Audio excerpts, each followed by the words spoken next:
All right, what's going on, guys? Got another breakdown for UFC 268. Another prelim fight. This one's at middleweight. We got Edmen Shahbazyan taking on Nassourdine Imavov. Imavov's going to have a 1 inch reach advantage. He's also an inch taller. So, very fun matchup here.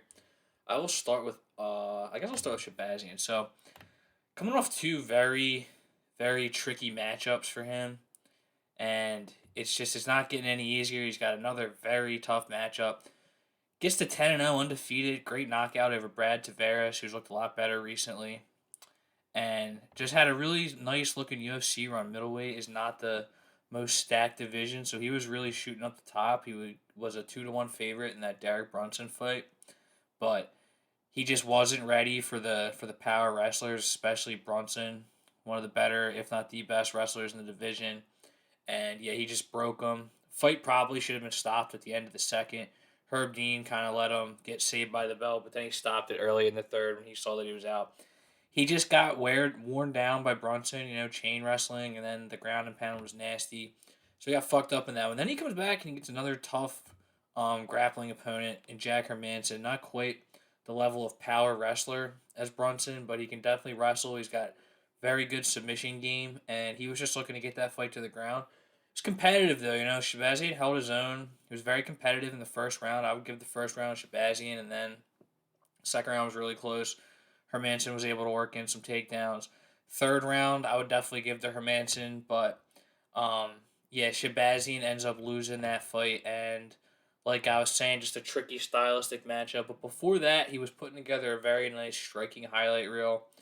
Um, like I said, that knockout over Brad Tavares, probably the best win of his career. But yeah, it's a huge proving fight for Shahbazyan. But yeah, stylistically, definitely a striker. He's got decent volume though. He was a little tentative in the Hermanson fight. Understandable. He's worried about the takedown after he's just coming off a loss to a grappler. But I think he would be wise to let the hands go here, and he'd also be wise to really go with leg kicks. Amavov has some trouble with leg kicks. He's very heavy on his lead legs. Does switch stance a lot, but he's very heavy on that lead leg. Shabazian, not too much of a leg kick guy. Doesn't throw a ton of them, and yeah, but he's got good boxing, nice kicks. He's definitely a good striker, and I think he's going to be a popular underdog this week. But if you look at Nassourdine Imavov, he's had a very impressive UFC run. Beats Jordan Williams pretty decisively in his first fight. Then he takes a fight with Phil Hawes on pretty short notice, and he ends up losing. But it was very, very competitive. He had Hawes rocked in the second and the third. Hawes was able to win that one just by holding on for dear life in the clinch, basically. Got a couple takedowns. But just shows on the feet, Imavov has a ton of power, and that was on full display in the Ian Heinisch fight. Very, very impressive performance there because, Ian Heinisch is pretty much the guy who, if you can beat him, you're looking at being ranked or right around there. He's that guy for this division, that big measuring stick, and he made it look really easy. So it's a very impressive performance, and he does a lot of damage with his hands. It's more than you'd think. And if you look at his striking base, I think they pointed this out on one of the broadcasts. I was watching his fights. He has like the same exact striking style as Cyril Gahn, like almost exactly. So if you're not watching tape too much, or if you haven't had a chance to watch the tape on Imavov, that's basically what you can visualize. He's got that Cyril Gahn type movement. He's very light on his feet. Very lanky, like I said. Those leg kicks, basically every single one of his opponents has attacked the leg. It makes sense, It's like Randy Brown's like that too. Just a lanky guy, very heavy on his lead leg. He hasn't been like super damaged on the leg yet though, so he has been eating it, but it's worth noting. But yeah, I really like his movement. He's good at taking himself off the center line. And both these guys are good at fighting at range. I just think Amavov's just a little bit better. He's just in and out a little bit more. He's not as flat.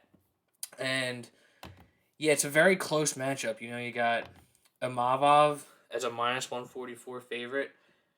Shahbazyan coming back at plus 118. And the money seems to be coming in on Shahbazyan. I think Shahbazyan was a little bit more of an underdog the other day. And it's very understandable. There's a lot of hype on Edmen Shahbazyan.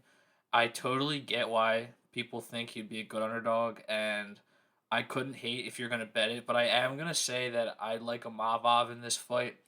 And I just think Imavov's really good. I think he's pretty underrated. And I just think if it stays at range, Imavov is better at just breaking his opponents down. I think Shahbazyan is going to be a lot more hittable to the body.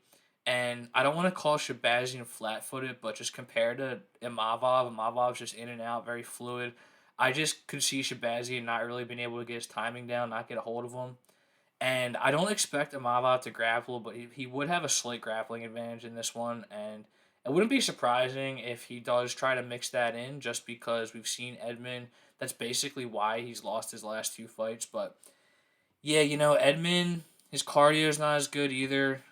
Imavov, I give the cardio edge, but I'm not gonna make a huge bet on Imavov at all. I mean, I would. It's just it's a tricky fight, and I would not at all be surprised if Edmund can pull this one out.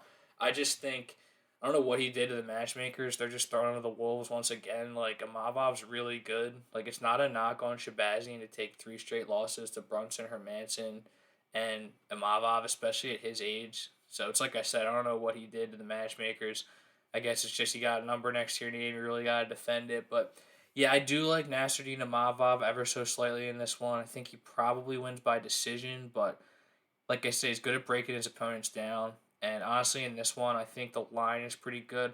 Last week, it was all props. You had to really play the prop game on that card. This week, a lot of the picks I like, the lines are good. So I'm not going to try to get too greedy with it, but we'll see what we got. This fight, though, I'm definitely not going to play with the method. Just going to make a small bet on a Mava. But yeah, thanks for watching, guys. Sure, subscribe and take it easy.